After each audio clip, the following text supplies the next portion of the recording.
Hello, I'm Linda Martin.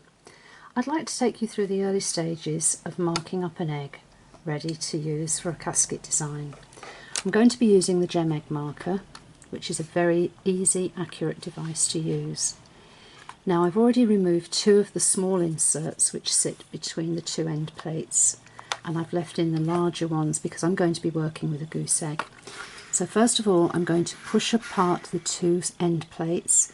Now these are actually attached to each other by means of springs running through the brass tubing, so they are quite strong. So as you place the egg into the marker, just rotate very carefully to make sure that the egg is centered correctly.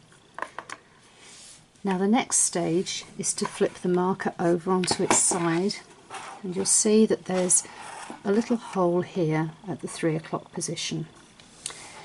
Now this comes complete with a scribe, which has several adjustments on it. You can actually alter the angle of the pencil at this point here simply by unscrewing the little black knob, and that will allow you to angle the pencil upwards or down. Just retighten that. You also have the facility to raise and lower the scribe, and then at the base of the marker, the scribe rather, you have a little what I refer to as a fine-tuning knob, which makes very, very slight adjustments to the pencil. And this is the knob that we will use now, just to align the pencil with that 3 o'clock position.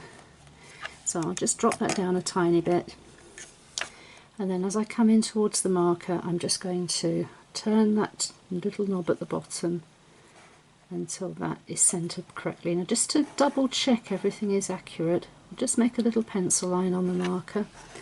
We're going to flip that over now to the 9 o'clock position and just go back in again just to make sure. Now there is a very slight discrepancy due to the size of the hole, so I'm just going to very, very finely adjust.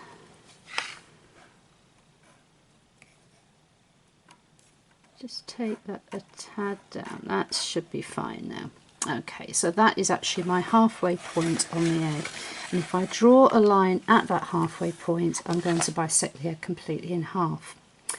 However, we're doing an egg on its side which is going to be hinged and lined, and we don't want everything to topple over. So what I'm going to do is I'm going to take my pencil line that little bit higher. So again, let's just double check the position of the pencil. So that's my 3 o'clock position. I'm going to raise that up maybe by about 1/8 of an inch, so you can see how much higher that is now than the original hole. And I'm going to turn the marker around so that I can see where I'm going. And then the technique with this, you'll notice I've used a melamine board underneath my working area. This is so that I'm working on a completely flat surface. So I slide the scribe around the egg like so.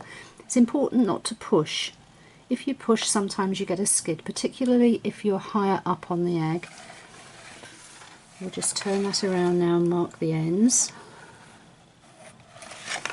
Come back round to the other side. And then over the blowhole position as well. So now we have our egg marked.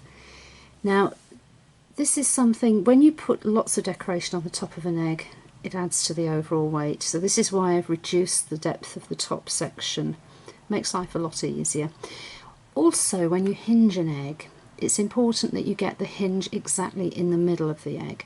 That way, when you open the egg upwards, it will open straight back, as opposed to if it was offset slightly, going off at an angle. So what we'll do is we'll just check the exact centre of the egg, and this is very simple to do.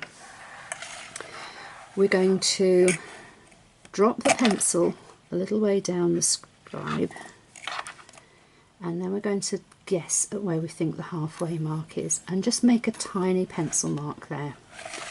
We then flip the egg upside down within the marker. You don't turn the marker itself because the legs are a very slightly different length, top and bottom. And then we come back in with the pencil again. Now I've over exaggerated this, because I want you to see that there is a distinct difference between the two lines.